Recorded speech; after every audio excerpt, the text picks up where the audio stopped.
I've kind of qualified this year all along this offseason as Arlington or bust, and I really feel strongly about that. I think it would feel like a disappointment if you're in the year 3 of this core and still have not reached Arlington.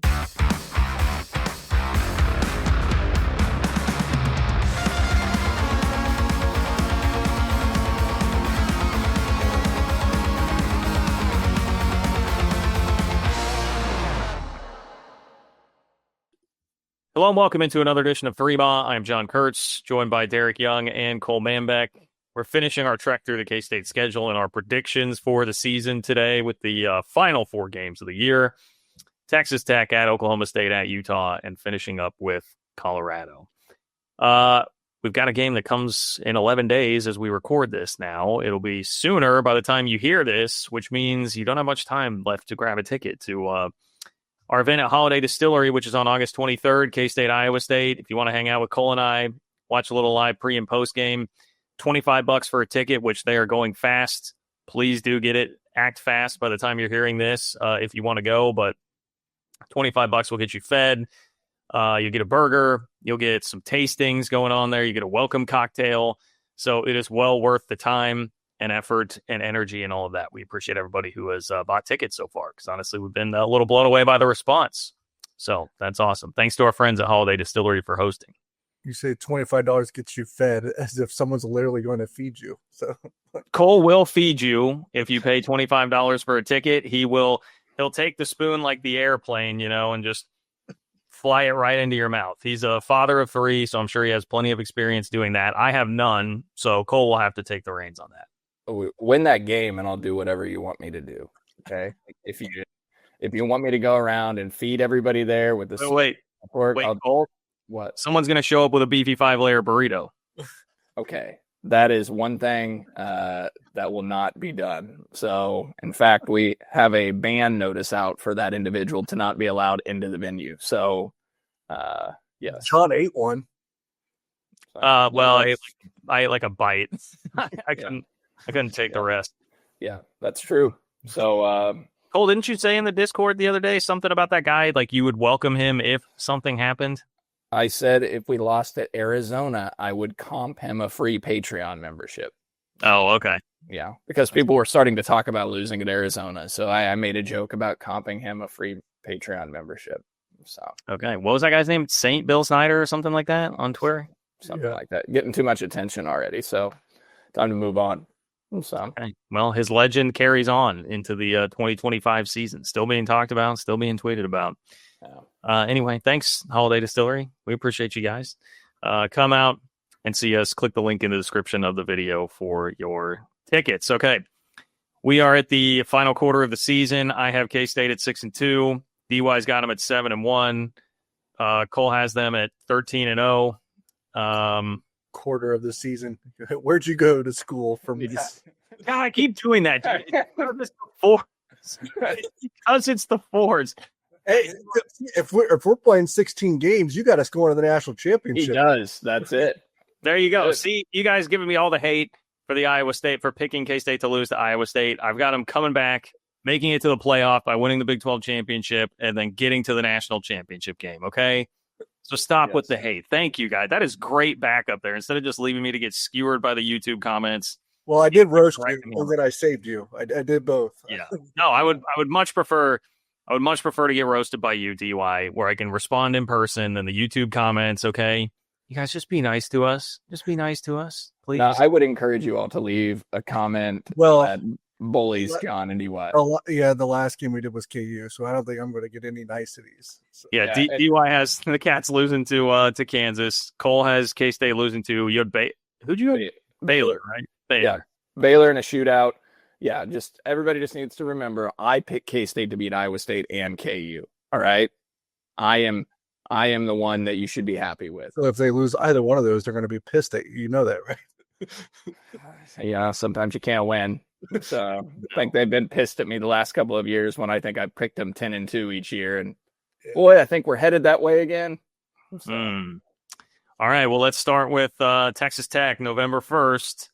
That is a game that could be really big if Texas Tech is what the offseason hype has been for them. Obviously, they landed by some accounts the number one portal class in the country, by others number two. So look, they have a lot of talent, particularly on the defensive line. They really bulked up front in the transfer portal.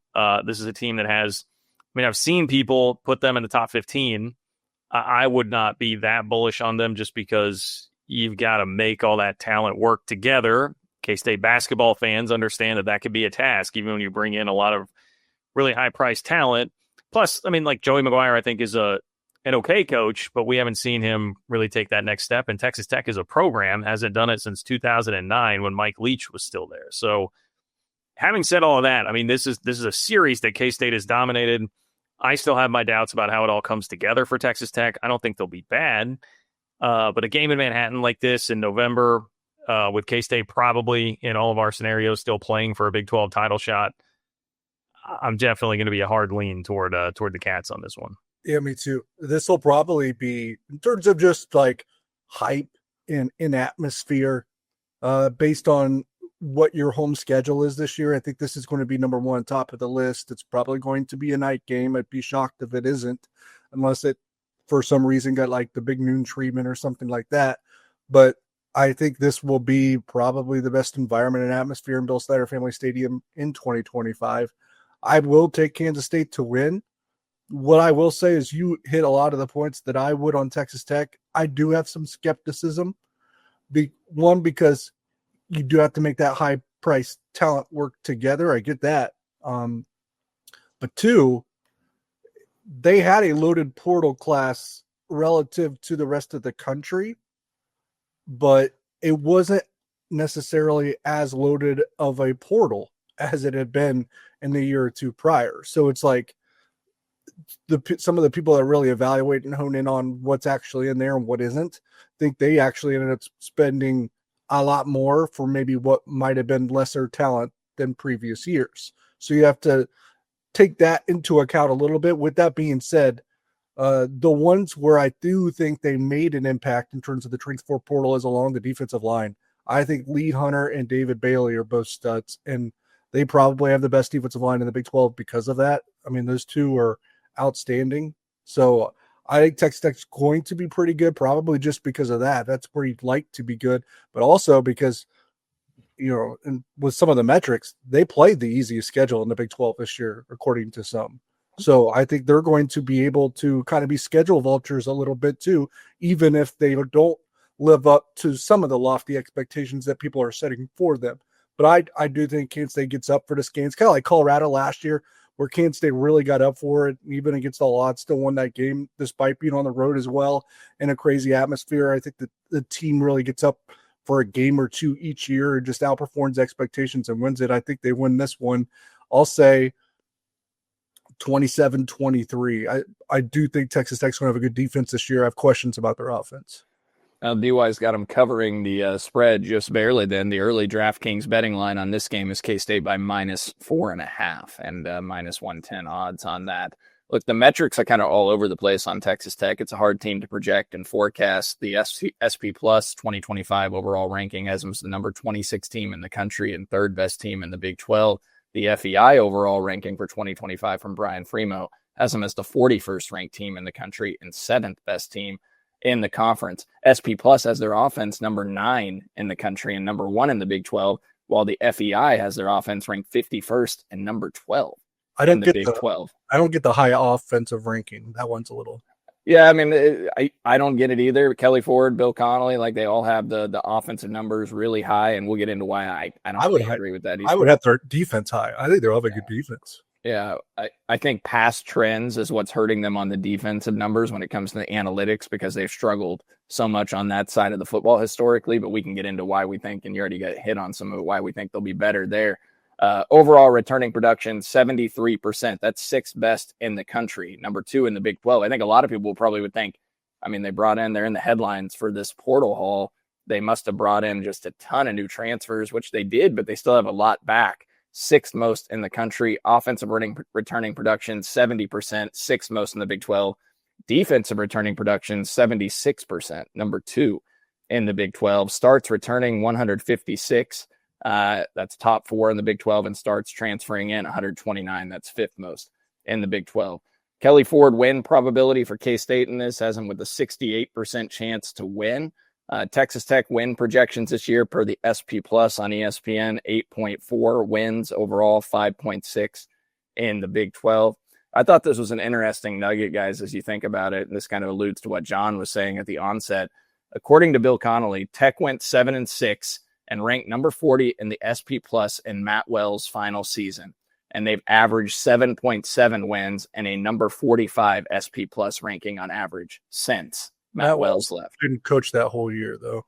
Yeah, I know. But it's still just like they haven't improved under Joey McGuire. They were 5-3 when he got fired. Yeah. Tech's defense ranking 95th. Oh, go ahead, John. Well, I think Tech fans would tell you, you say they have not improved under Joey McGuire.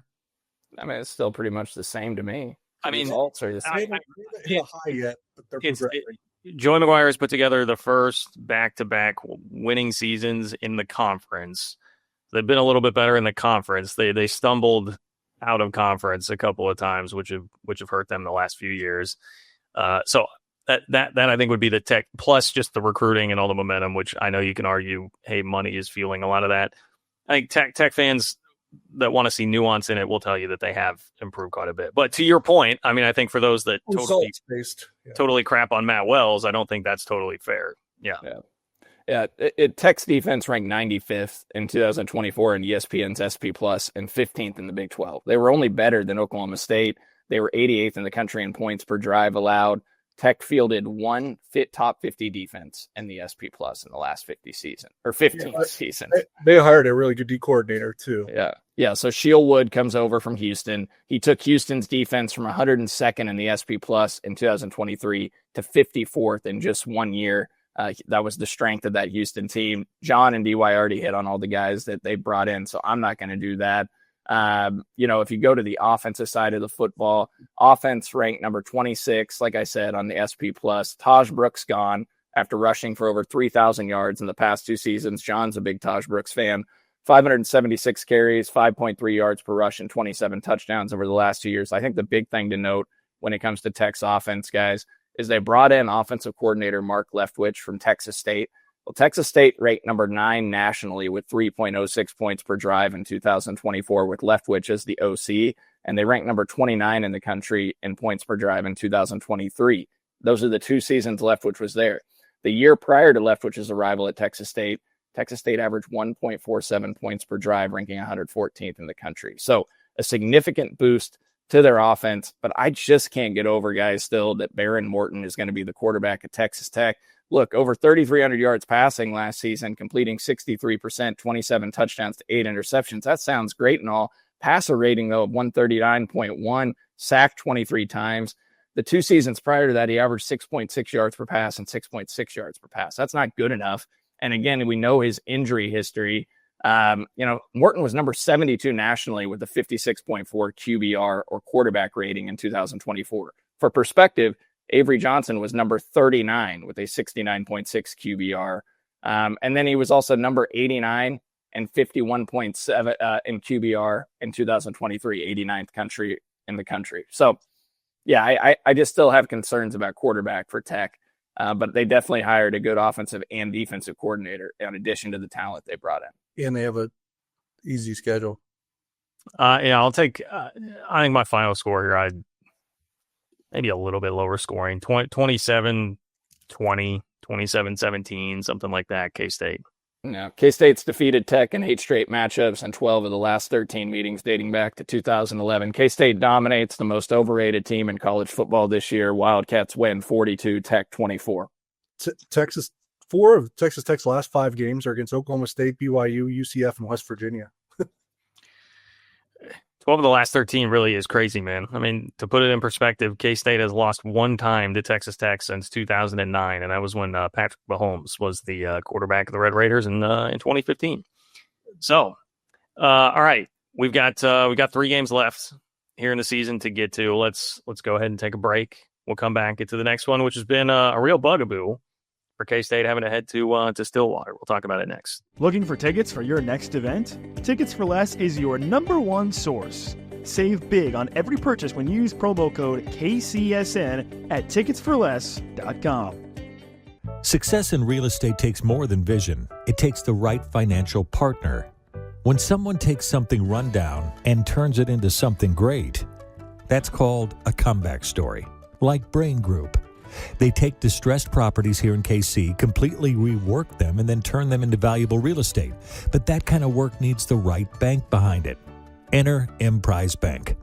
They're not about cookie-cutter loans. They saw Brain Group's vision, backed them, and now they're making big moves in Kansas City real estate. Talk about your partner in possible. Emprise doesn't do one-size-fits-all financing. They invest in potential and back growth. Visit emprisebank.com/KC to learn more. Emprise Bank, member FDIC, equal housing lender. All right, you get a bye week after Texas Tech for this final third of the season. This is the final quarter, and now I'm still screwing it up because there's 3 games left.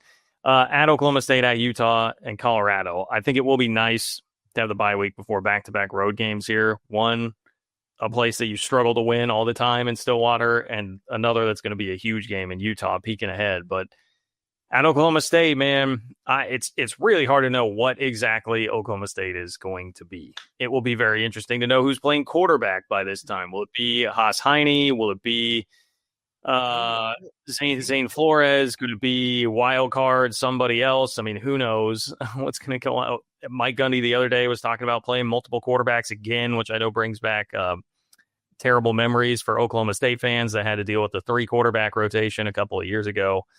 Yeah, look, I respect Mike Gundy a lot. I don't really see where it's coming from this year. I mean, they seem to be finally on board with NIL, and I know there's been a little bit of there's a lot of positive talk about their GM, like their Texas Tech James Blanchard that they have hired now. I just feel like Oklahoma State's too far behind the 8 ball. This has been a tough place to play, but I don't think Oklahoma State has it this year. I don't even know what they exactly paid for. I know sounds like a slap in the face of them, but it's not like it was anything overly impressive. There's been some chatter too about Heine already being hurt, right? Haas Heine at quarterback. Oh, I didn't know that. So Zane Flores could be the guy. We'll see. The only thing or 2 things obviously that come into play here if you're trying to look at it maybe glass half empty and try to maybe draw some concern from this game is your historical, performances at T-Boone Pickens Stadium obviously are pretty poor. I don't know how that matters. Some people say it doesn't matter at all, but for one reason or another, it's been a house of horrors for Kansas State, whether Bill Snyder is the coach or Chris Kleiman. And John, or you guys both know this because you both listen to this all verbal as well, the whole let down, look ahead sandwich thing. Yeah, there's a bye week here, but this is right after what'll probably be the best atmosphere in Manhattan this year and right before Utah, which is going to have heavy Big 12 title implications probably. So in terms of a letdown possibility, look ahead possibility, this is when teams hit a stumbling block in games that they should win. And quite honestly, this is the exact spot the Chris Kleiman teams have lost multiple times since he's been in Manhattan. I'm going to take K-State to win just because I don't think Oklahoma State is good enough. But we kind of said the same thing last year about the Houston game, and Kansas State lost that. So I don't think this one should be overlooked a ton. But I'm still going to take Kansas State because I don't think Oklahoma State's any good. I'll say 30-17.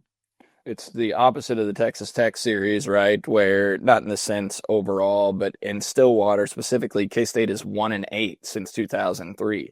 Now, the unique part of that, guys, is a lot of those games, as John will recall, were really, really close. K-State lost games by margins in Stillwater of 4 points, 2, 7, 4, 2, 5, 5-point win that they Which one of those, Skyler?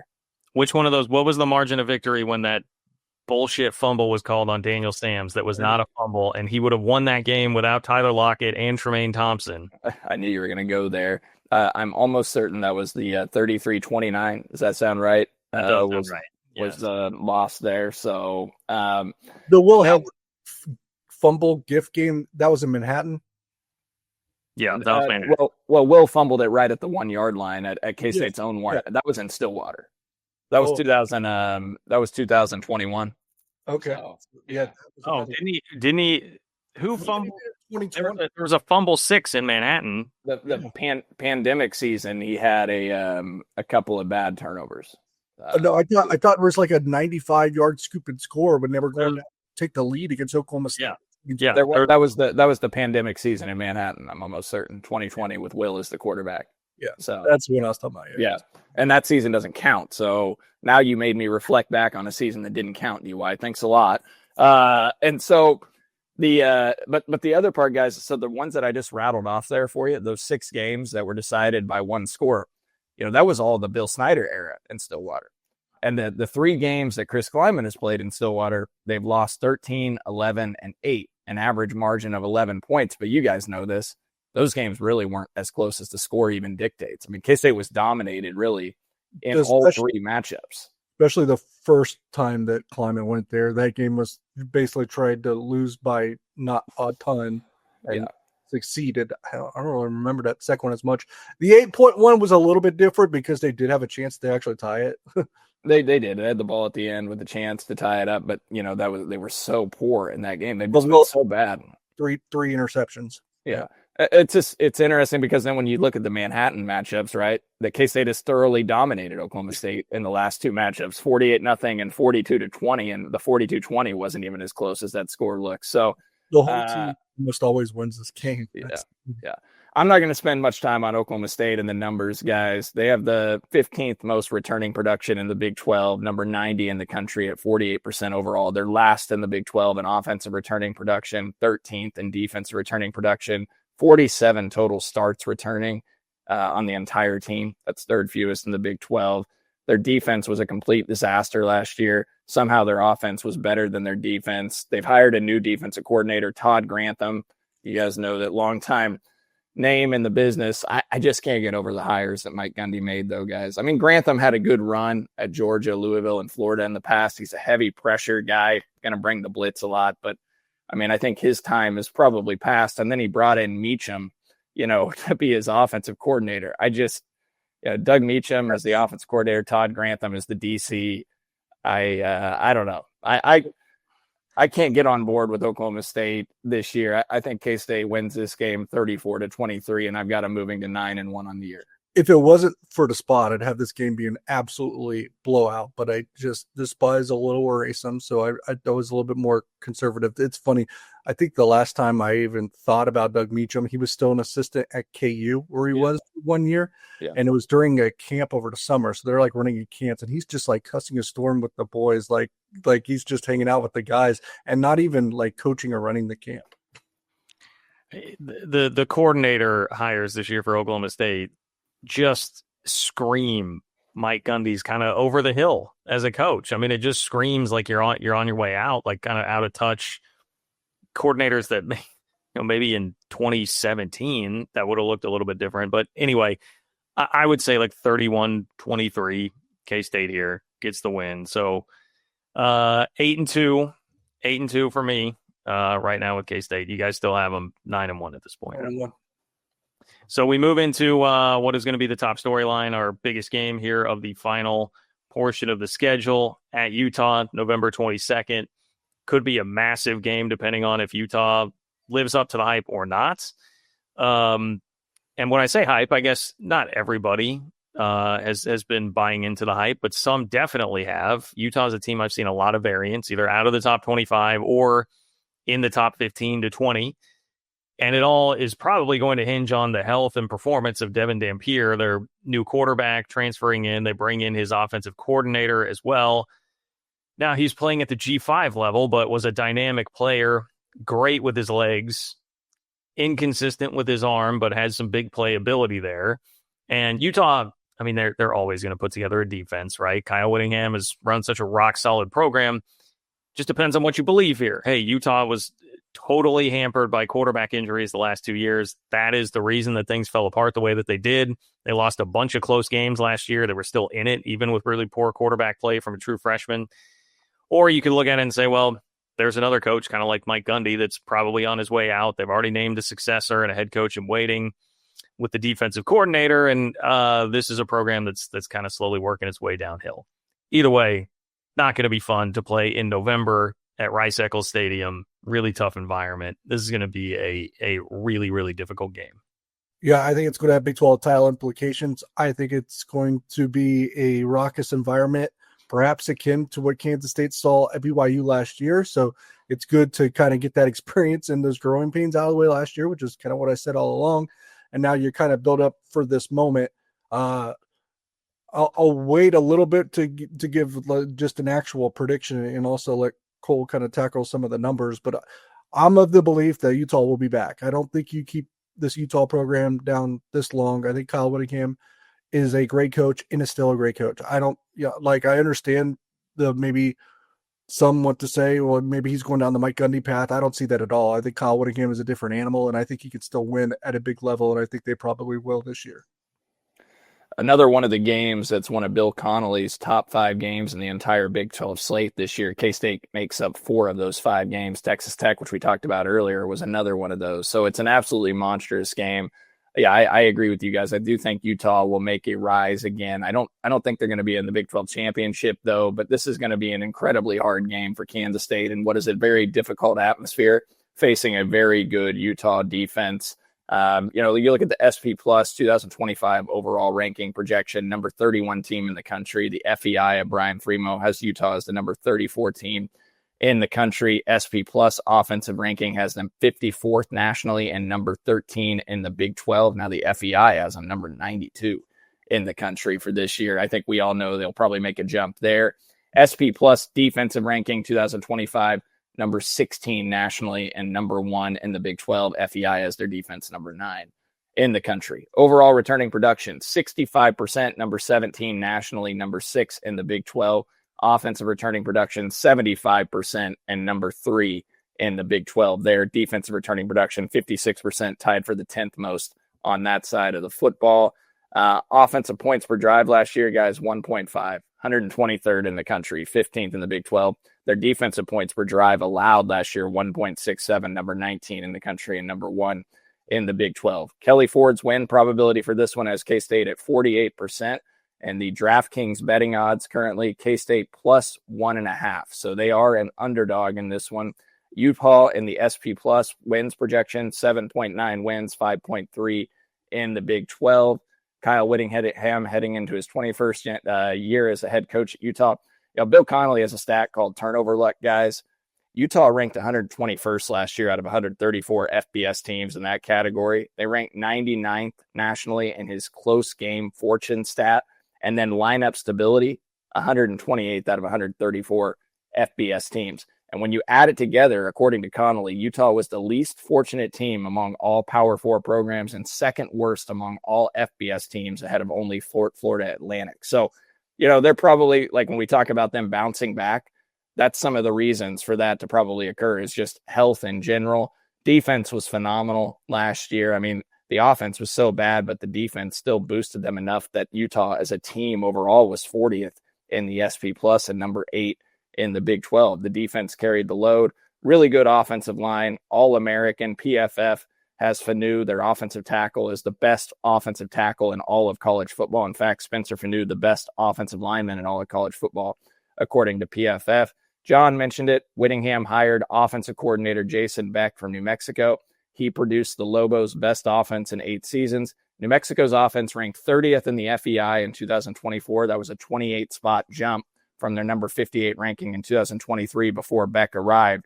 And New Mexico averaged 3.1 points per drive with Beck last season, number 10 in the country. They averaged 2.23 in 2023, ranking 60th nationally. So a 50-spot jump in the national rankings and points per drive. Brought in Devin Dampier to man the quarterback spot, an electric runner, 19 touchdowns on the ground last year, 7.5 yards per carry, over 1,100 yards rushing. He led the Mountain West in points responsible for and ranked 12th in the entire FBS in that category. But my question with him, John and DY, is 12 touchdowns to 12 interceptions, completed just 58% of his passes, 7.1 yards per pass attempt, 5 games with multiple interceptions last year, and had a 121.6 passer rating, ranking 103rd in the country. An electric runner, but Utah has had health issues at quarterback, right? We've talked about that before. And now they're going to rely on a guy that, is really known for his running ability. Like that's going to be Utah's MO. Their offensive line, good run blockers as well. They grade out well there. But can Dampier throw enough effectively to make that offense go? And can he stay healthy if they're running him 200 times? That's why there's still a floor there. Like, but there is definitely a higher ceiling and maybe a Big 12 championship contending type of ceiling. But that's why there's still a floor here. I mean, because there is a non-zero chance that it could work out similar to like DeQuan Finn last year at Baylor. Yeah, I mean, they still do have Isaac Wilson, who I think went into the portal and then came back. So he's the true freshman that played a bunch last year. He is the brother of Zach Wilson, who, of course, played at BYU and starred and was a first-round draft pick. So they're not in as bad of a spot this year as they were last year at quarterback, even if Dampier does get hurt. But it's a totally fair point about what Dampier is and what that could mean. Well, you have to change your system, right? Like if they, Isaac Wilson's just such a completely different player. I thought I think he's fairly athletic. Okay. Yeah, he's athletic. I mean, he's not Devin Dampier athletic, but if you are. Yeah. I Okay. mean, I don't think it would be a total disaster. And I'm with you guys, but I would totally echo the sentiment on Kyle Whittingham. I think it's a different deal than Mike Gundy. Yeah, I think Whittingham can still do it, man. Yeah. I mean, I think he's still got the chops. So this is I've been saying 9-3 all year. This is my third loss for K-State here. I just little spooked because of what happened last year at BYU. I think it will be a very similar environment here. I think it's going to be, no matter who they have playing quarterback, that defense, probably cold weather, November, program that's used to winning and winning at home. I feel this feels just like a rock fight, I could see 20-17 Utah here. Yeah. Yeah. I think Kansas State hangs in there this time because they learned from the BYU game last year, but I do think they still come up short in just a nasty, tough, physical, dirty game. I'll go 16-13 Utah. Yeah, it's going to test K-State offensively, no doubt. Number 9 nationally in pass efficiency defense last year. Number 6 nationally in defensive success rate overall, and 13th in rushing success rate was that Utah defense. 10 of the 22 part-time or full-time starters returned. So they are missing a lot of guys, but they still have some solid contributors. We know Morgan Scalley, the defense coordinator, will have them ready.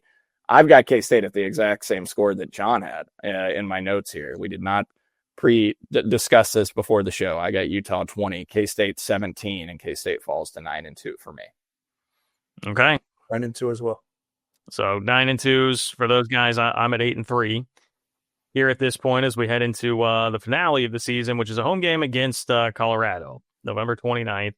Now, Colorado, I've not seen a lot of buzz for the top 25. They did get, I believe, one single vote in the AP poll.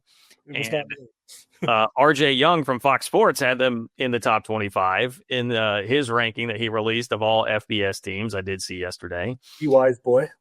So yeah, that's right. This is a big look. This is the DY Bowl. Okay, yeah. DY now at On 3 running the Colorado side as well. So I don't know if you have to abstain yourself from it. Is this like when Kirk Herbstreit on game day can't like pick a game? I'll pick yourself. I'm not afraid of that. I'll still pick. I'm picking a Kansas State win. There's a scenario where you might not want to play Colorado at the end of the year because they're kind of composed and built like a team that is one of those that's going to get progressively better as the year goes on, especially if at any point they go to Caden Salter to Juju Lewis at quarterback and let the 5-star just grow throughout the season. There's a chance for that. I mean, Colorado has kind of built their roster to that this year is probably more of a rebuilding year than anything, but that they're really building towards 2026, perhaps being a really, really good season for them. So you almost don't want to play in the last game of 2025, but Senior Day in Manhattan, which hasn't gone super well under climate at times. I don't think they're going to stumble against Colorado with what is probably going to be a Big 12 title berth on the line, or at least a tiebreaker berth on the line. I don't know if you're going to have like 4, 7, and 2 Big 12 teams like last year. I guess that's probably on the tables, but I think Kansas State wins this somewhat handily. I'll say 34-20. You outlined, I mean, the biggest storyline for Colorado is the quarterbacks. They brought 2 quarterbacks to Big 12 Media Days. They have Caden Salters, a transfer from Liberty, and Juju Lewis, who's a 4 or 5-star recruit, depending on completely different style too. They're a completely different style. Juju Lewis is like pocket passer, distributor, and Salters runner. Well, Coach Prine talked the other day about how much different the offense looks with Caden Salter and how different that is from what they had with Shedeur Sanders. So it's going to be a different operation. We'll see. I mean, they ran the ball a little bit better last year. I'm sure Cole will detail all those numbers. And the defense did really take some strides. I mean, I know there's a lot of optimism there by what's being done on the defensive side of the ball. Now, they lost some, was it Nikai Hill-Green, the linebacker? I mean, they lost some big pieces on that defense too. They lost the most at linebacker. I know that's where the fan base is kind of has the most consternation about how they look at linebacker, but defensively, I would say I feel better about their defense this year than their offense, probably going into it. But the offensive line is probably going to take a step forward too. Jordan Seaton's the first team All Big 12 guy. They did lose a lot on the offensive line. I mean, Seaton's really the only guy that got back. He was their best one. Yeah, but no, he's a left tackle. I mean, he's a former 5-star recruit, and he didn't allow a sack last year, according to PFF, in 317 pass blocking snaps.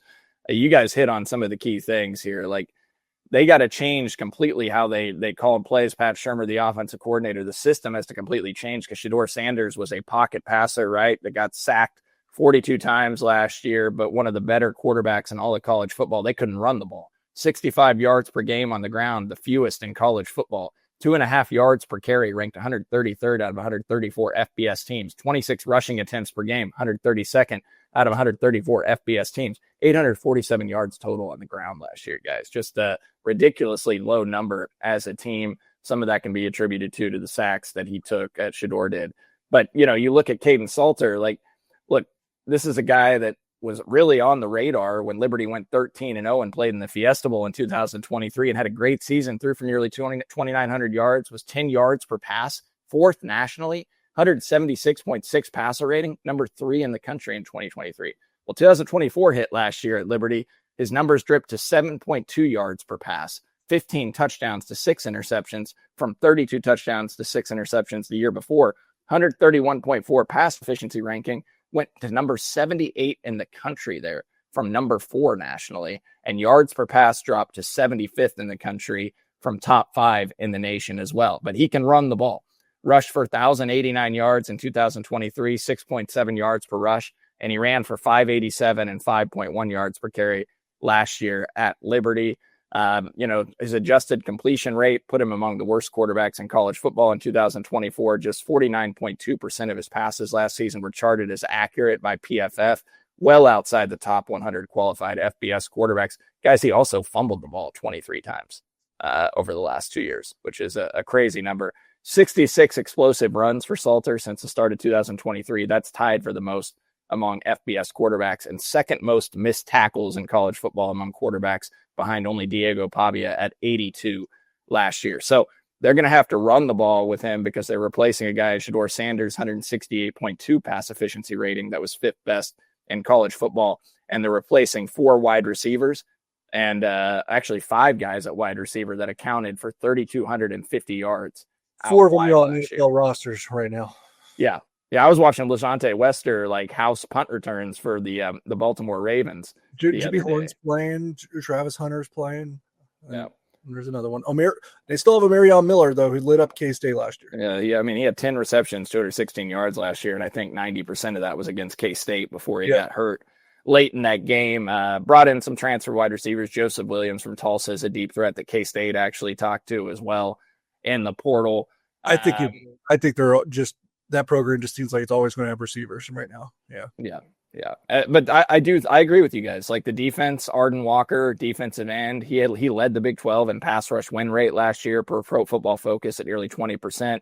Their secondary solid. They returned 3 guys with at least 500 snaps in the secondary there. DJ he's all Big 12. Yeah. Oh, yeah. Yeah. And they were 23rd in the country in expected points added last year from the secondary when it came to pass defense and top 25 pass efficiency defense, et cetera. I could go down all the numbers. That defense was way better than any of us thought. Yeah. And they think Quincy Wiggins, the defensive end, could be better than Arden Walker this year. So, yeah. Colorado plays 6 of the top 7 projected teams in the SP Plus this season, so that'll dictate largely how they do and what their win total gets to. I got K-State winning this. They're favored by 11.5 on DraftKings. Kelly Ford has the win probability at 80%. I got K-State 35, Colorado 20. I don't think. Yeah, I think Colorado's just going to be solid this year. I don't think they're going to be as bad as people think, but I don't know that they have a huge upside either. Cole, the score that popped out to me was 37-20, which I think was the 1997 score. Yeah, I remember that. Game where they finally got over the hump and beat this one. So I'm going to go 37-20 K-State here to finish the good old regular season at 9-3. See, guys, consistency. Yeah, I've been saying it in the Discord for a long time. 9-3. I'm going to finish at 9-3. I'd take the size of victories you guys have, but I wonder with maybe some of the implications that are along the line. Is this game a little bit of a butthole puckering type game? Yeah, I mean, well, in my scenario, I don't think you're worried about that because you got 3 losses in the conference. So, you actually worry about laying over and rolling over and dying again and going 8-4 in John's scenario. Because I do think that's not largely, but that's been some of the impetus behind some of the duds that they've laid at the end of the year, like to Iowa State, is the fact that you do have nothing to play for. Colorado probably helps. Yeah. I'll leave you guys with this to think about for maybe the K-State Iowa State pregame show that we do that'll drop next week, as always, as we get back into the routine there. But think about this: would you rather go to the big? If you could be told right now that you would play in the Big 12 championship, but you would have losses to Iowa State and KU as your 2 losses to get there, would you take that as a K-State fan, or would you take not going to the Big 12 championship, narrowly missing it, but have wins against those 2 programs? I'll just lay out what I obviously I just picked a 10-2 regular season for K-State, with one of those 2 losses being to KU. I think K-State gets to Arlington and loses in a rematch with Texas Tech. Can you imagine where?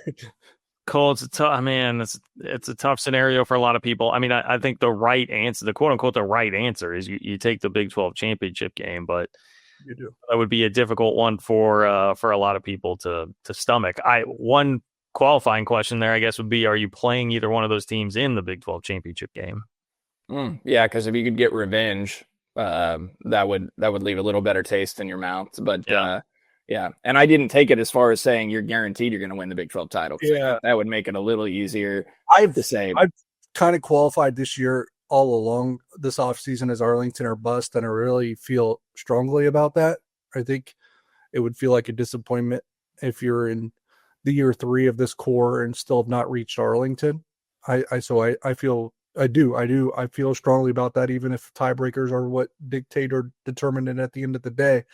But there's also, to me, and maybe I overrate this, I think that there is some importance and some relevance to not being defeated, not repeatedly, well, with Iowa State repeatedly, to the teams in your own region, like Iowa State and KU, because I do think that can have recruiting ramifications. Yeah. I got K-State, Arizona. Oh, go ahead, Joe. But if you're the team playing in the Big 12 championship game and they're not, I mean, you're still from a notoriety standpoint gaining more than they are. So, I mean, I really do. I think the right answer is you gotta suck it up and take that. It is. It probably makes it more important to win it. Yeah. I got K-State, Arizona State in the Big 12 championship. So, but the tiebreakers, I'd like to think that 7-2 would get you in the Big 12 title. Maybe not on that. There's 4 7-2 teams last year. Well, and look, you'd have to, in my scenario, you'd have lost to Utah and Baylor, who are 2 teams that I expect to contend for Arlington. So you'd have, potentially lost the tiebreaker to those teams, depending on how many teams are finishing at that record. So who knows? I mean, I'll take 10-2, and I'd be happy with that. And I don't even love the idea of Texas Tech. It was almost a default pick for me, because I think we look at some of the teams that made it last year. It was largely depending on record. Like, nothing against BYU and Colorado or schedule, but BYU and Colorado had much softer schedules. So that's why I think Tech. And if you ask me for a rematch, I'm going to take the team that lost the first time.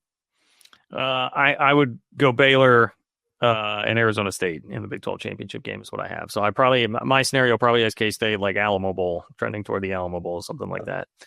Okay.